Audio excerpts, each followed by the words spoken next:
one thing I did in my preparation that really helped me, and that I'd gotten from friends here and there that had recently won jobs, and it was interesting because it's something they had all said, is that they had been recording themselves almost every day playing the whole list. So in the first couple of weeks leading up to the audition, I was usually doing that. At the end of my practice day, I would just record myself, and then I would put it away, have dinner with my parents, and later on listen and write down the issues I wanted to fix the next day. And that made a very big difference. Welcome back to another episode of Contrabass Conversations, your show covering life on the low end of the spectrum. I'm your host, Jason Heath, and we are talking today with Cécile-Laure Kouassi, who has had such a cool musical journey. She grew up in the French Alps, moved to New York City to study with Albert Laszlo at Juilliard, and then went on to study with Tim Pitts, who I recently shared a stand with, actually, at the Rice School of Music. Wonderful places, both of them. And she is now the assistant principal bass of the Oslo Philharmonic. So we talk about that, her upbringing, the decision to study in the United States, favorite memories from these teachers, life in Norway, and many other topics. I know you're going to enjoy this conversation. And thank you so much to our sponsors, Colstein Music, Modacity, the bass violin shop, A440 violin shop, Upton Bass, Steve Swan string bass, and D'Addario strings. More on them later. But let's dig into this conversation with Cécile-Laure Kouassi. So, Oslo Philharmonic, right? That's the name of the... Yeah, that's it, yeah. Okay, cool. How long have you been over there? I started in December 2016. Oh, so you've been over there a few years now. Yeah, exactly. I had a year in Denmark in between. Mm-hmm. So I was in Denmark for a season. So I was in Oslo for a year and a half, and then I left, and I've been back since the summer. Wow. I've spent very little time in that part of the world. I've been to Helsinki, and that's pretty much it. But had you spent a lot of time in Scandinavia before moving? No, you know what? Actually, I'd never been there really before moving. I mean, I spent the summer in Verbier in 2015, and then I went back later. But I met someone there that was working in Denmark. Oh. Who told me a little bit more about the orchestras there and the atmosphere and the work and the conductors coming and everything. And that really inspired me actually to apply for a job there. So. Well, it sounds like a fabulous place. I have a friend named Aaron Olgeen who just took, I think, a principal bass or solo bass or whatever you call it of Trondheim, which I think is exactly. Yeah, that's pretty far north, isn't it? From yeah, I mean, you can, like, from me, you can take the train 7 hours, like, up, or fly an hour. Okay. Yeah, wow. But it's like one of the big cities in Norway. So yeah. It sounds beautiful. He's encouraging me to come visit. So one of these days, I would love to. It must have been quite an experience coming from. So had you? I know you went to Rice and Juilliard. Uh-huh. Did you go then from Texas to Scandinavia, to Norway? Yeah, exactly. Whoa! I flew from Houston to in the winter, so that was also a big temperature change. But... Okay, yeah, temperature change, lifestyle change. Yeah, like, being European, and I had grown up in kind of a mountain city in the Alps, so actually it wasn't so far off from where I grew up, actually, to move here. It's like a lot of the same things, the winter sports and the hiking and the landscape, so I was familiar in some ways. Oh, it sounds beautiful. Yeah. So you grew up in a city or a town in the Alps? Exactly. Wow. So how big a city? Where is it in relation to places I might know in France? Yeah. So it's 2 hours from Geneva in Switzerland. So just right across. And it's probably like a 4-hour train ride from Paris. Okay. Wow. Okay. So how did you? Were your parents musical? How did you get into music? No, actually, my parents are not musicians, but my mother studied German in college. Okay. So she studied abroad for a semester or a year or something like this, and then she was in Bayreuth. Mm-hmm. So they have this opera festival, the Wagner Festival. Sure. And she got to see all of it actually, because her roommate was making costumes. So Oh, wow. so when we were born, I have a sister. When we were born, she always wanted us to play classical music because of that amazing experience she had had in Beirut. So that's how I got to take music lessons from when I was 5. And what was that first instrument? I'm assuming it wasn't bass that you started on. No, it wasn't. Yeah. So so the way it's organized in France is like those public conservatories where you can start from 4 or 5 or so. And the first 2 years are just like theory and choir, and you get to just touch a little bit the different instruments and think about which one you might like best. So I did that until I was 7, and then when I was 7, I started classical guitar. Oh, classical guitar! Wow. So, yeah. So that was my first instrument, and then when I was 10, I got to go to a school that was a little bit special. So we had a little bit more time to practice our instruments, and all the students in the section were all playing music or dancing. So that's when I just had more time, so I decided to add double bass. Oh, okay. Yeah, so I did both for a few years, and then I dropped guitar and I just did bass. I don't know a lot of people that guitar was a big part of their lives. It makes sense. I mean, it's so similar. But that's very cool. Do you ever play guitar anymore these days? Have you ever? It's very, very occasionally, actually, because I went to study in the States and I left the guitar at home and I didn't really get to touch much. But yeah, it's I bought a ukulele recently. Oh, that's cool. Well, so how old were you when you came to the States, and where did you go first? Did you go to New York City first, or how did that work? I was 18, so I was just starting college, and I went to Juilliard. Yeah.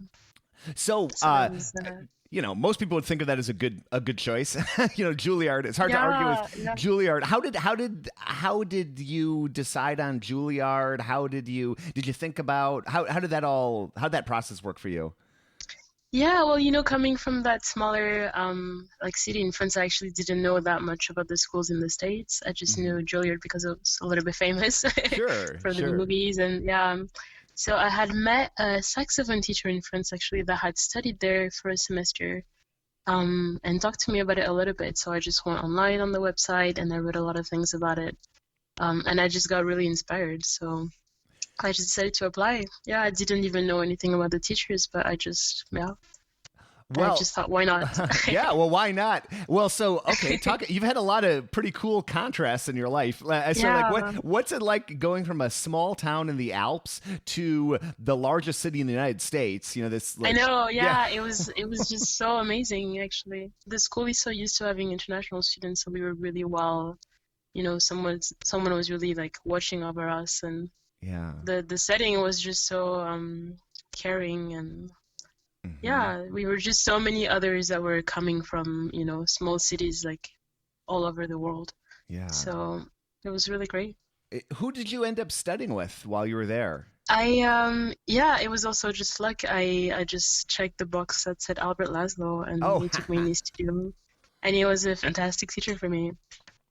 He's one of those people. He's one of those people. I'm ashamed to say I've still never met Mr. Laszlo, and I've been hoping to have him on the podcast one of these. But I've talked to so many people that have studied with him, and he's got such a kind of special approach to the bass and to teaching and to pedagogy. And I've taught so many students where I've said like, okay, here's what I've heard that Albert Laszlo does. So what was he like as a teacher? Yeah, it was fantastic. It was just so organized, Yeah.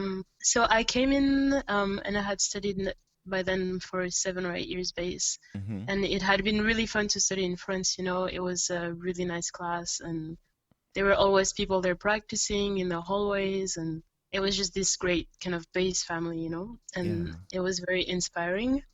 There was like orchestra there, and you could take like analysis classes, and there were faculty concerts and everything, but I don't know if maybe my technique was so refined. I didn't really know what I was doing precisely, and I didn't have like practice techniques and stuff like that. But when I came in with Laszlo, we just really went back to the basics, and we just really sort of constructed my playing, and he gave me very small, precise exercises. And I think mostly he just taught me how to practice, how to understand the issues and how to take them apart and how to create exercises that could solve them. And we talked a lot also about sound production. Actually, that was probably the biggest thing that we talked about, how to just fill up the room and get a warm, big sound. And it was great to be at Juilliard because, there is all these dance studios and also for the drama students, all these big spaces.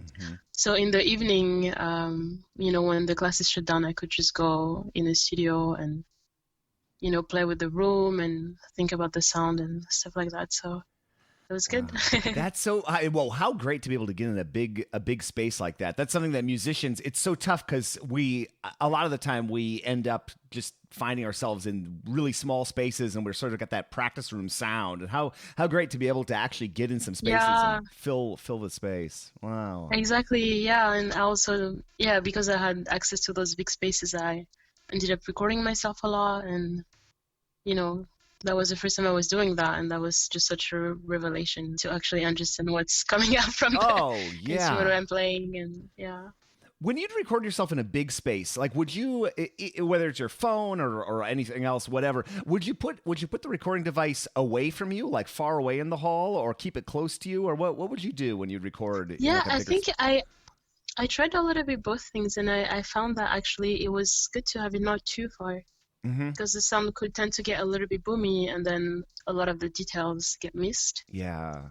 Even the intonation sometimes doesn't come out as clearly as it would otherwise. So I actually found that to have the device not too far was a good compromise. Maybe a couple meters or something.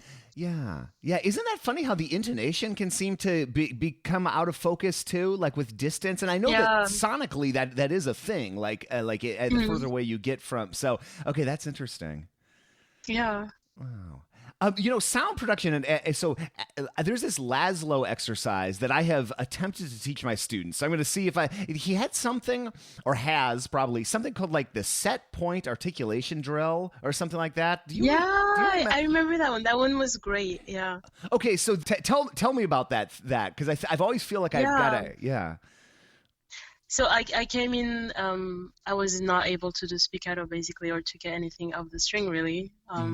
So that was a challenge for all this Mozart and Beethoven or anything really, those excerpts.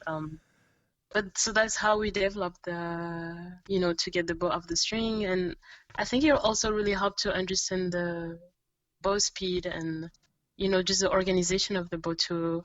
So basically what it was is that we would set the metronome, I think at 48, and then play, a pitch at the frog, and then at the tip, and then at the frog, and then at the tip.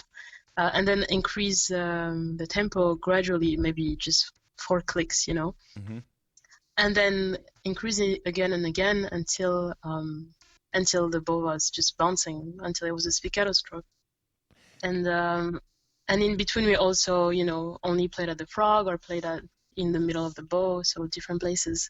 Mm-hmm. But that was just kind of a safe way to get into bouncing the bow off the string. Yeah. It seems like a great exercise. It's something that I have a friend of mine, Ira Gold. He's in the National Symphony now. He worked with Mr. Laszlo at Aspen, I think, and showed me some of these exercises. So I think, and what you're describing is what I've done, and I find it's really an interesting exercise. I haven't done it in recent years, but I found like it would really just sort of sharpen up my playing in general. Something about like coming from the string. Yeah. I found that too, and I think it has also something to do with the ear, because I think I just remember this exercise used to take me so long. It could take an hour for me to get through all the metronome clicks, right? But just an hour of focus and listening very, very closely to what's happening and thinking really about the beginning of the note and having everything at the same volume and making sure the pitches sound the same. Whether you play at the frog or the tip or just having this concentration and attention to detail. I think that was also a great byproduct of the exercise. Oh yeah, yeah. And I remember some left hand. I'm picturing in my mind some of these exercises. He had some great like coordination. 4-2-4, Yeah, 2-1. Right, right. What did he do? What did you do with him in terms of just? Yeah. there's so many. There was one about just the way that you lift the fingers. So just getting the fingers to kind of pull on the string and having a very clear articulation in the left hand, and especially when we were doing the exercise on the lower strings. And always like this idea of starting slowly and speeding things up and stopping when it doesn't go so well and going back, and then maybe increasing the tempo the next day. Or but I think the exercise I loved the most was this slow bow drill. Oh. And Okay. this one I still do almost every day actually. And that was really just about the way the bow is pulling the string and how big the sound can get and how warm and how deep. And yeah, there's 1,000 exercises, and just being able to see all the different exercises and the problems that they solve, that just got me thinking a lot about how can I practice, how can I make my own exercises and how just to connect the issues with the solutions. This episode is brought to you by D'Addario Strings. Our friends at D'Addario want to help listeners change their strings safely and efficiently, and they have a few tricks to help you achieve that. Here's a great tip. Change your strings 2 at a time, removing them from the inside out, then replacing them from the outside in allows for easy access to the lower pegs, ensuring strings lay neatly in the peg box. Learn more at orchestral.daddario.com, and thank you so much for sponsoring the podcast. Consistency among bass lines, consistency among the different products you offer, that's something that Upton Bass excels at. Here are Gary and Eric from Upton Bass on that topic. Like continuity of product, which we have fabulous reputation. We've got great product across the marketplace. Do you have seconds? No. Right, yeah, exactly. No. Seconds are in the dumpster. For almost 20 years, Upton Bass has been delivering top-notch basses at every price point, consistency and continuity, like Gary said, across the line. And if the wood's not good, like Eric said, it goes in the dumpster. They are the real deal, made in America. Learn more at uptonbass.com, and thanks for sponsoring the podcast. So these are some of my favorite topics. I love hearing about the and Yeah. like now that you're working professional and have been for several years at this point, like how much of your time, what do you do on a daily basis? So it sounds you're still doing that bow trill exercise. Like what else, what does practice time look like for you these days? And I know it's different probably depending on the day, but Yeah, I think I kind of went through a period of time, like during my studies, where I was really obsessed with my warm-up. So I felt like I had to go through all the exercises and, before I was really ready to play anything. So that could take 2 hours or something like this. Mm-hmm. And I think I had to kind of grow out of this a little bit and, have a little bit more trust and, find a little bit more efficient ways to kind of, maintain the house and, keep up the level, because 2 hours is not realistic, like every single day. Right. Just for warming up, maybe not. But so basically I think what I've kept is the slow bow drill exercise, because I think the sound production is something to really be concerned about. If someone is going to play an orchestra the whole day and not hear themselves, and I think it's really important to start the day with a healthy, approach to sound production, and always keep that. I still do a lot of the bow coordination exercises, so spiccato, string crossings, and because I feel like those things easily kind of fall down, and it's not so easy to keep that at a high level. It's easy to get a little bit out of shape with those, so I think it's important to do them almost daily. Yeah. And I actually, I do a lot of scales, but maybe a little bit differently from what I used to do. Yeah, because like I said, I spend a lot of time thinking about which exercises we kind of outgrow and which ones really belong in the daily practice. Mm-hmm. Mm-hmm. And which ones maybe you pick up because the piece that you're playing really calls for, and maybe you can put them aside for a period and you can pick them up again later. So, but yeah, those 3 things I think Those are your go. I love it. There's a teacher out here in California named David Allen Moore. Of course, right. And he refers to it. You were talking about it like sort of tending to the house, and I think his term is musical hygiene. And I love that for things like spiccato Right. or string crossings. It's like things that, like I'm glad I'm not the only one that feels like they have to kind of revisit that. I feel like that stuff kind of goes out the window for me if I'm not. It's like a skill I just have to like brushing my teeth, it's just something I have to do every day. Yeah. Mm. Well, so then from Juilliard, then Rice was the next step for you? Did you go to Rice directly Exactly. after? It was. Yeah, I went to Rice directly after. I mean, Rice has this reputation as, really an orchestral school, right? Mm-hmm. The way it's set up, like the program that we had so much orchestra weekly, Yeah. and that there is, post rep class and everything, and there is just so many audition winners coming from there. Mm-hmm. So I think I really set my eyes on it when I was in my bachelor's. I wanted to go there for my master's. Yeah. Basically, when I was at Juilliard, I got to just really love orchestra. It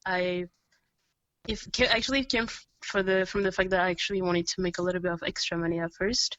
So I signed up to play in the lab orchestra every week. So that's like the orchestra where the conductors, it's like their lesson basically. So they have, the director of the orchestral program comes in to teach them, and we're the orchestra playing. And then some guests come as well. And I think just sitting there, I just got through so much orchestral rep, and it's a great setting because you get to actually observe how conductors think and understand what information they're trying to give you, and also just reflect a little bit about the dynamics of the section, and how you can be a better orchestra player and everything.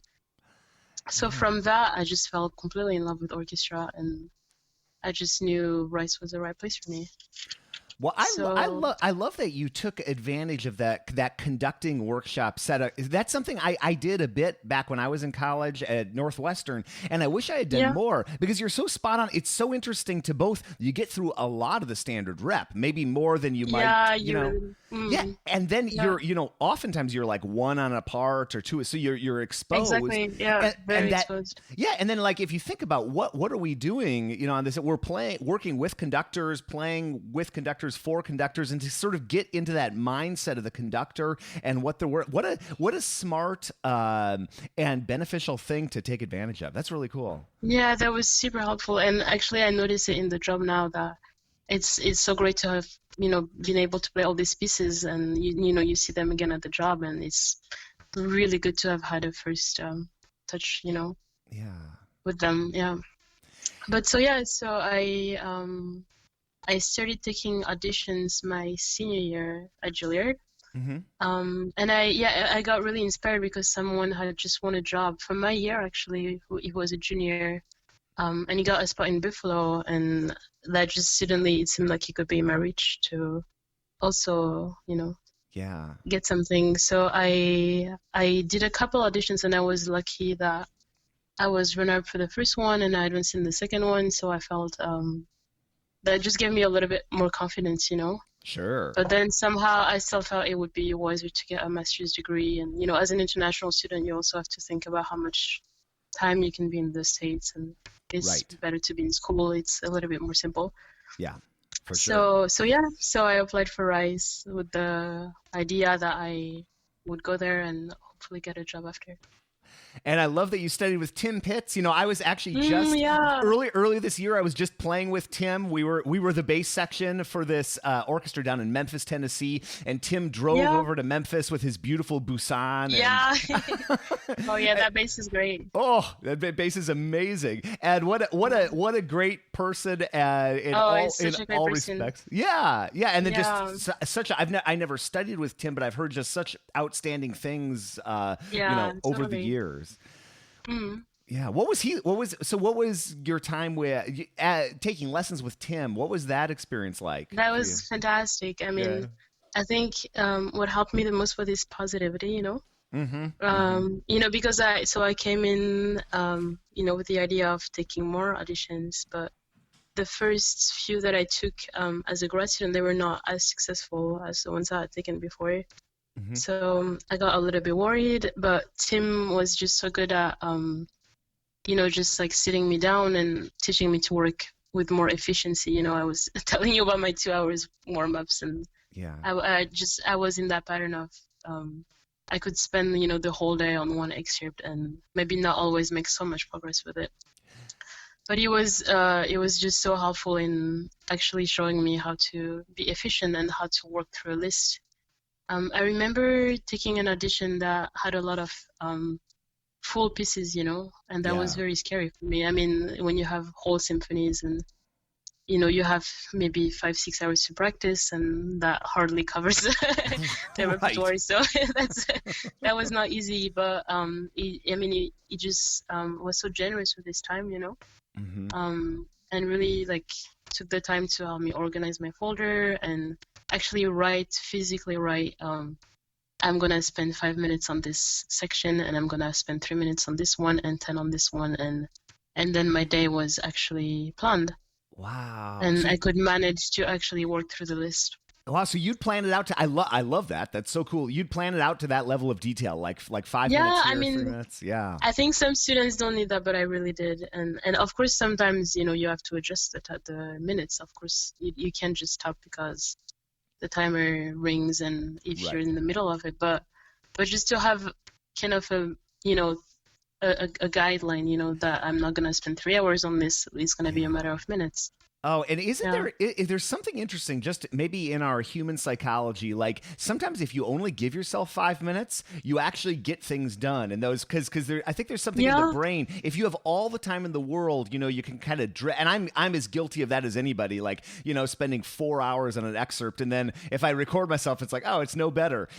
but just so I know all about that. Yeah. Oh yeah, no, I'm sure.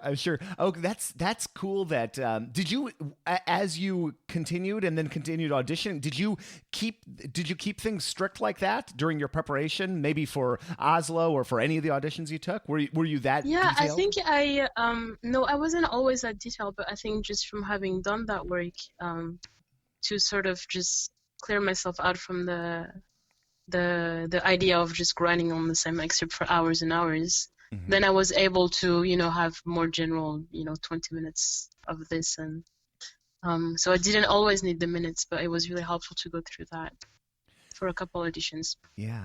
Well, and it's so great it's wonderful to have hours and hours to practice and to really, spend time on your craft and your instrument. But, it's in reality, as you and everyone probably knows, when you're taking an audition, you don't often, or probably usually, have like 2 or 3 hours to warm up luxuriously. You go to a strange city and you pull out the bass and you're tuning it up, and they're running early or they're running late. And so what did you as you continued to audition, like what did the actual day of the audition look like for you? Did you have some sort of routine you tried to go through? And I know it's different depending on where the audition is and what's on the list and time of day and that kind of thing, but did you come up with any sort of routine that worked for you? Yeah, I think one of the things I did for the Oslo audition that really helped me was that's something I had gotten from when I was at Juilliard. I took this class with Noah Kageyama. I don't know if you know him. He's Bulletproof musician. Yeah, exactly. Yeah. And he had talked about running a little bit before and then playing, just to have played like that day with a high amount of stress. Mm-hmm. So I remember in my hotel in Oslo kind of jogging on one spot on the floor and then playing a few excerpts and just knowing how it feels when my heart rate is really up. So that's something that I have kind of kept because they worked really well for me. And then some breathing things, just making sure that's something I got from Paul, to breathe out before playing the excerpts, but also like when a passage seems a little bit challenging, or to make sure that what's happening in my body is that I'm breathing out and not in, and not tensing up my muscles and not bringing my shoulders up, but just really exhaling. Yeah. So that's the physical things that I've been doing. But then Yeah, I think the day of the audition, I don't remember where I'd gotten that from, but somebody had told me that it's good to focus on one thing for each excerpt. So instead of letting my mind run through a million things and think, oh, I gotta make sure this is there and this and this and this, and getting a little bit too much in my head, I just thought about one thing for each excerpt, and that was just it. So, and would you plan out that one thing? Like you knew what you were going to think about for Beethoven 5 or for Mozart 40 or something? You had an idea in mind? No, I don't think I really planned it out like much before and always kept the same thing, but just keep it simple and yeah. Okay. Yeah, exactly. It wasn't not big things, just, think about the flow or, think about making this tone really beautiful, or it was something simple, but and I think it's in a way it is important to keep things a little bit fresh and not at least for me not plan so intensely what thing I'm gonna think about, or it depends also on the room and on how I feel. Yeah. Right, and we're always in it's like we're spinning a bunch of plates, or like things are always in flux, right? So you might like you said, the room might be different, or maybe something's been getting a little bit funky in your playing, and you want to think about that, exactly. Yeah, cool. But one thing I did in my preparation that really helped me, and that I'd gotten from friends here and there that had recently won jobs, and it was interesting because it's something they had all said. Is that they had been recording themselves almost every day playing the whole list. So in the first couple of weeks leading up to the audition, I was really doing that. And I think that saved me because I was home for the summer, so I had really no one to play for.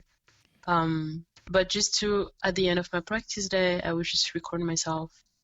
And then I would put it away, have dinner with my parents, and later on listen and write down the issues I wanted to fix the next day. And that made a very big difference. Oh, that's that's my favorite preparation strategy for anything. I'm trying to get ready at this Nick Walker piece I've been working on for like a couple of years at this point, and I'm gonna play it in public. Coming up here. So I just yesterday, got to the end of my practice. I did exactly what you just said. Played through the whole thing, put it away, went back later, and made my notes, and then there's my practice list for the next day. It's such an objective way to prepare. Yeah, it is, and I think it really helps keep the focus on the audition as a whole, and not just the couple of pieces that we practice a day. Or if at the end of the day you have to run through everything, then it's not possible anymore to spend the whole day on 3 excerpts. Yeah, well, there's something really valuable about what you're doing there in terms of an audition, I think, especially because the more it seems to me that people find it seems to work well for people if they kind of think of it like a recital, like all these little pieces make sense together, and like it's so tough because you have these little like 10 and 20 seconds from over 100 years or 200 years of music, but like doing that and kind of thinking of it as like a cohesive performance, of all these. Exactly. Yeah, that's a smart, especially for an audition. Wow. Yeah, and I think what was also good for me was just a kind of life hygiene that I had at that point. I mean, because I was like I said, I was home. My parents moved after when I was finishing high school, so I don't know a lot of people where we live, and I can't drive, so I was just stuck at home. And I was just practicing and eating healthy, and I was always finishing my practice day around 8 p.m. and going to bed probably around 10 and sleeping a lot. So that was I felt really good when the audition came. So that's also something I feel helps me a lot, just to think about how my life is in the weeks leading to the auditions. Yeah, making sure things are to be rested and hydrated and. Yeah, but it's like an athletic performance and like getting into a peak performance state. And that's not like, it's different than like your normal state. Like if someone was getting ready for the Olympics or a weightlifting competition or an ultra marathon, they're not necessarily they're like, it's almost like a heightened state. You're trying, and like all those things like hydration and sleep and just this ultra focus. It's not necessarily, it's a different thing, I think, than just your day-to-day life as a musician. That's right. Yeah, I totally agree. And I think with that in mind, I also thought a lot about that's actually an advice that I got from someone I played for in the Met. just the closeness to the instrument, I've had a lot of days, most of the weeks leading up to the audition where I practiced a lot or I played a lot, or I was, with my bass a lot. Mm-hmm. So just to feel really close to the instrument and feel like my hands have been really playing a lot and like I'm really in super shape. And that was also really important for me. So my rule was kind of that for at least 4 days per week in the last 4 weeks of the audition to have my hands on my bass for at least 6 hours. And then when the audition came, I felt really, really in shape. Buying a double bass is a challenge for sure, and it's not getting any easier. That's why it's so great that Kolstein's is offering interest-free financing on select instruments, bows, and instrument repair purchases. Learn more at Kolstein.com, and while you're there, check out their wonderful selection of pedigree instruments and bows and everything else that they have to offer. Thank you so much for sponsoring the podcast. I have been a fan of A440 Violin Shop for years and years, and I logged on recently to their website, a440violinshop.com, and whoa, totally new, redesigned. It is absolutely beautiful. You can reach out to them on the website. They've got beautiful buttery double bass photos right up front. And whether it's a bass or a bow or some work on your instrument, repairs or restoration, A440 has you covered. I have been going to that shop since the 90s, and I've never been let down. Check out their website, a440violinshop.com, and thank you so much for sponsoring the podcast. This episode is brought to you by Steve Swan String Bass, which is home to the largest collection of double basses on the West Coast between Los Angeles and Canada. That's a lot of miles, folks. Steve's showroom is outstanding. Absolutely worth a visit. It's located just south of San Francisco Airport, SFO, and he has about 70 basses on display. And these basses range from student entry-level instruments all the way to the finest professional instruments. I've sent so many students and referred so many people to Steve's shop. He really does great work. And if you're looking for a bass, you're going to find one that suits your needs, your playing needs, and your budgetary needs for sure. SteveSwanStringBass.com is where you can go. And thank you, Steve, for sponsoring the podcast. Now, did you think about having a rest day or a lighter day, or like what did you do when you started to, or maybe you never started to feel burned out? But I know a lot of people, they're getting close to the audition and something's not going as well as you want, or you just sort of start to feel burned out on the instrument. Did you struggle with that at all, or? Yeah. Actually, I didn't struggle with burnout. I think precisely because I was sleeping so much and just being home and having dinner with my parents, watching movies, nothing. So I felt like my life was really simple, and I didn't feel burnout from bass, but I did feel that I was getting injured actually. Really? So yeah. So there were days where when I felt like my back was a little bit too tight or my shoulders were. There were days where I didn't play, but I didn't really plan it ahead. It just happened. I didn't want to risk getting too injured, so I didn't play, but it wasn't planned. And I think one of my strategies for kind of taking a day off without, maybe if I had a weekly plan and the day off doesn't really fit in, my strategy was to just plan a 24-hour period. So it doesn't have to be like a day is gone. So I could still, let's say from Wednesday to Thursday, I want to have a day off. Then I practice Wednesday morning. Maybe I get up early so I can get a good 3-4 hours. And then I don't play from 1 o'clock until Thursday afternoon. And then I can practice a little bit late on Thursday. So I still feel I got both my practice days and I got my day off. Yeah. So that was No, it's a good strategy, and just listening to your body like that is so key, because a lot of the time the way people talking to people who have struggled through injuries where they've really been out or something's been bothering them, a lot of it's just pushing a little too far sometimes. It seems like is what does it. It's not necessarily like one thing. It's just like just listening for those signs of the back becoming tight. Yeah, it's really important. Yeah. Wow. So what's the job like? Oslo Philharmonic. What's the season like? Are you touring? What's a typical week look like? Yeah, it's a fantastic job.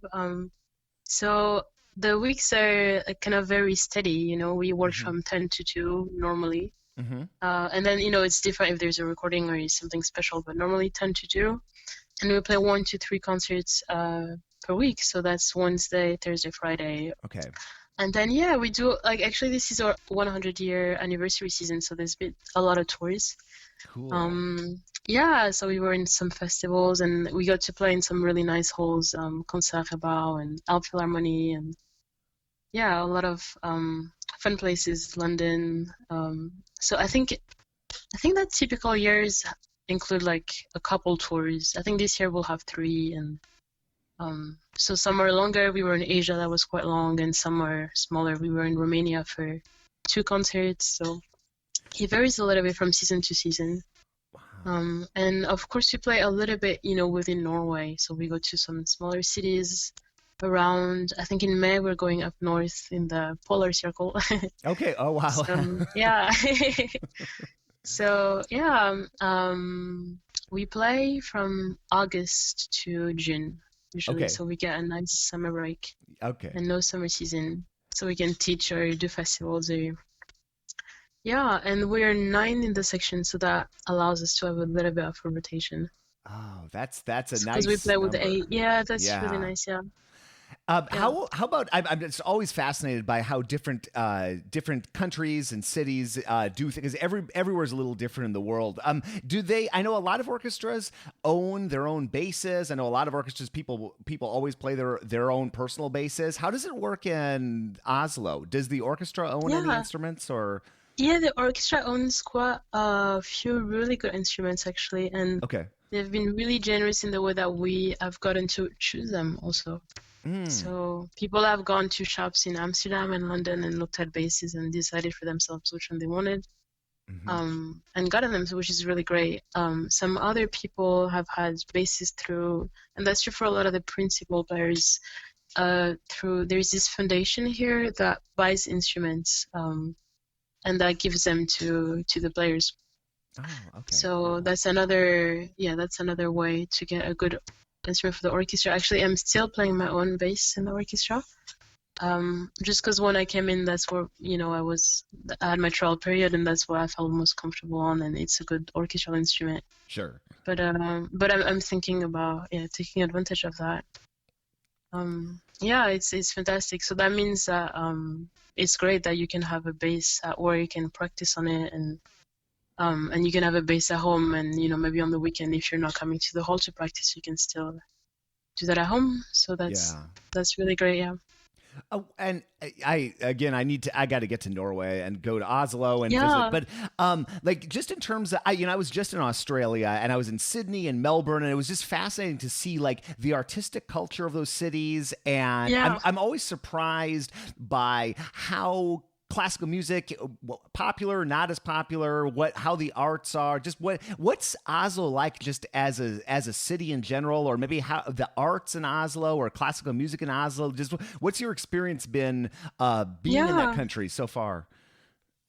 So the city isn't huge actually, but I feel like there is a lot of venues for classical music, and and also like unconventional venues. You know, we have a chamber series with the orchestra in a museum, for example, and there is this amazing. It used to be a bank, and then they made it into a bar / an event venue where they have a lot of chamber music, especially new music or things that are like a little bit mixing things, or just also quartets and things like this. And there is probably 4 or 5 really great places to play different types of things, and the audiences are, I mean, because it's not a great huge city, so there's not so many things happening at the same time, so there is always quite a big audience, I feel, for those things.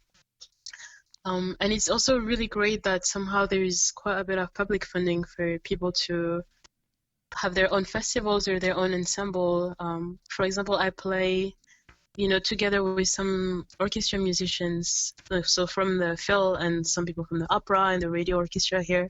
So we play chamber music together, and we have gotten a lot of support actually from, you know, both private and public funding, and it's just amazing. I mean, there's just so many people that get a group together and have a a clear goal, and then you can apply for funding and get that going. Wow. So that's really amazing. Yeah. And it's just, as I was saying it, I realized it's fantastic that there is 3 professional orchestras in the city, which is not a big city, and there's also a great chamber orchestra, and all sorts of smaller ensembles, and there is an official string quartet. And oh wow. yeah, I think there is a very rich classical music life here. Yeah, it's so interesting how that varies across countries and across cities within countries. And it sounds like there's a lot going on. It sounds like a great place to be as an artist. No, it's nice. Yeah.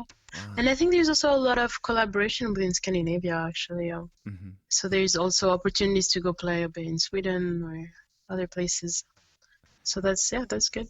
Wow, that's cool. Well, this is super fun. Thank you for being down for chatting. The last thing I usually ask folks is if you could go back in time and maybe talk to that back when you were 18 and you got to New York, you got to Juilliard, and you're still a young person, and I'm sure you got a lot of adventures ahead of you. But if you could go back and give yourself some advice, like talk to your 18-year-old self and tell her any bit of wisdom.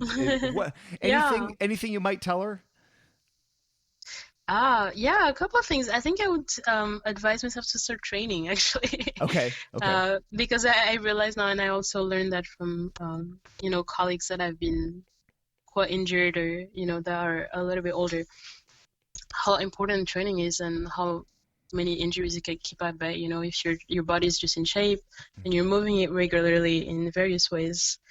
I think that's just the best thing someone can do. And I've never been very, very injured, but I've definitely had weeks where I couldn't play and I had to cancel things. And I think it's really good as soon as people realize they want to be professional musicians. I think as much as practicing and, networking and all those things are important, taking care of our bodies is really important. So I think I would maybe have started a little bit earlier if I had realized. Otherwise, really go for any opportunity that we can.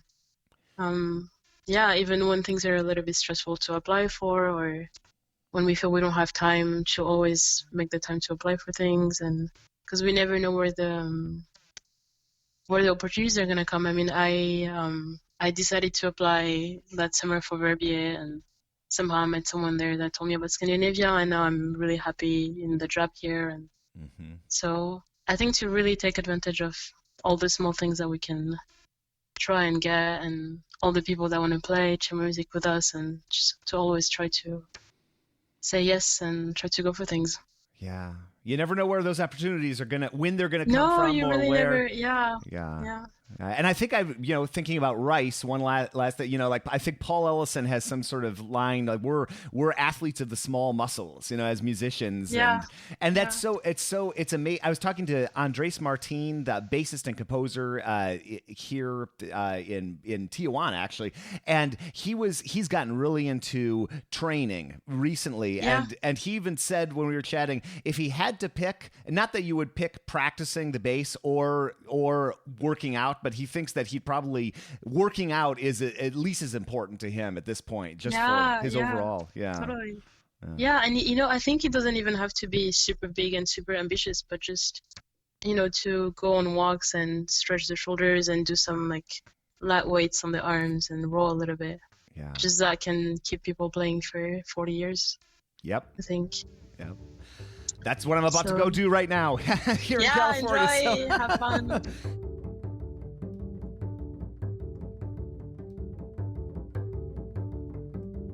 Cécile, thank you so much for chatting with me today, and I hope I got the pronunciation right. My French pronunciation is horrible. I recorded her saying her name and listened to it before I recorded this, so hopefully I got that right, because I hate butchering people's names, yet I do it all the time. Thank you so much for listening to this. I love connecting with artists in all stages of their career, whether they've been playing for 50 years or 1 year on occasion. I've actually chatted with amateur bassists that have just picked up the instrument or anything in between. It's so fun for me to learn from other people and their musical journey and the challenges and highs and lows and all that sort of stuff. So I hope you enjoyed this episode, and I hope you've enjoyed the others that you may have listened to. Some of you, this may be number one for you. Some of you, this may be 650 something or wherever we are at this point. Regardless, I really appreciate you listening to the show, and I'd love to hear from you. If you want to reach out to me, feedback at contrabassconversations.com is the best way, and I respond to every message I get, and it's just totally fascinating to me to learn where people are listening, how they're listening, what they want to hear more of, and all that kind of good stuff.